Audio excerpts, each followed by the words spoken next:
Hey, what's up mga kalapad? Nandito tayo ngayon sa site namin. Papasyal ko kayo kung ano yung ginagawa namin. So guys, ang ginagawa namin ay kami yung gumagawa ng kalsada dito sa Japan. Gumagawa ng mga gutter ng kalsada, kami yung nag-ano, yung mga kanal ng kalsada kami rin. Ang madalas kong trabaho ay paggagawa ng paglalatag ng mga gutter, at ako rin yung naglalatag ng mga kanal na yung ginagawa ng kanal. Pero minsan nagkikikay din ako.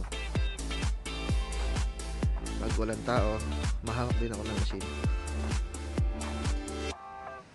Ito pala guys yung sample na ginagawa ko. Yan, ako naglalatag na yan. Kami ang nag-asfalto na yan. At ito yung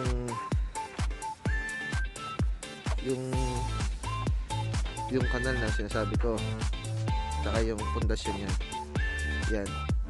Tapos ito yung kanal. Ako rin ang naglalatag niyan. So guys, dito sa Japan mahirap ang trabaho kasi kailangan standard. Gagawa ka nasa standard, lahat naka-level. So hindi ka pwedeng magtrabaho ng basta-basta na lang, kasi mayayari tayo dyan. Ito guys, akong gumawa niyan. Yung gutter na yan. Yung gutter na yan. Hanggang doon yan. Doon. 3 kilometro ang layo niyan. Pati yung lupa na yan, ako rin ang nagtambak niyan. Nagnaraste. Ito pong side na to, ako rin ang nagnaraste nito. Tapos ako rin ang nag-anong hikay. Mahirap ang trabaho dito.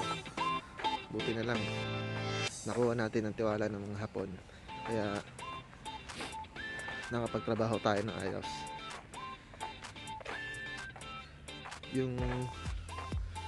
Yung sa dulo, yun ang mahirap. Kung baguhan ka pa lang, hindi mo magagawa eh.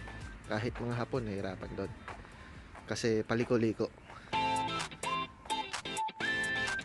So guys, pag hindi pa pala tapos, ganyan ang itsura niyan. Ganyan. Wala pa siya nung pinakaibabaw na asfalto kung tawagin sa atin. Si Kalapad Jun nga pala. Say hi sa mga subscriber natin. Hi!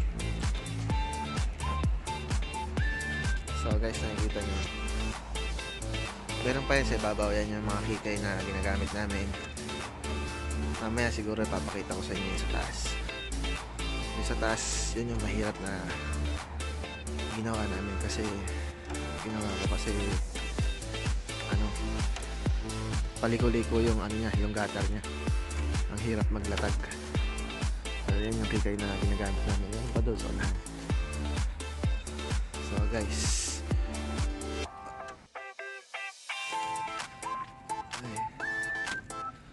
so yan guys, nakita nyo na 3 kilometro yung layo niyan.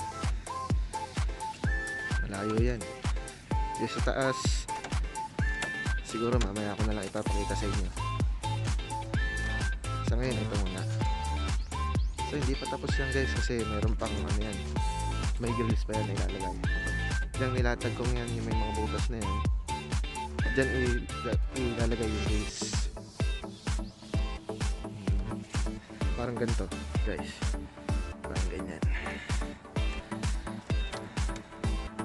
So guys, ganito na lang tong video na to. Sana nakatulong sa inyo yung video kong to, at sana nagkaroon kayo ng idea kung anong trabaho namin dito. So guys, salamat.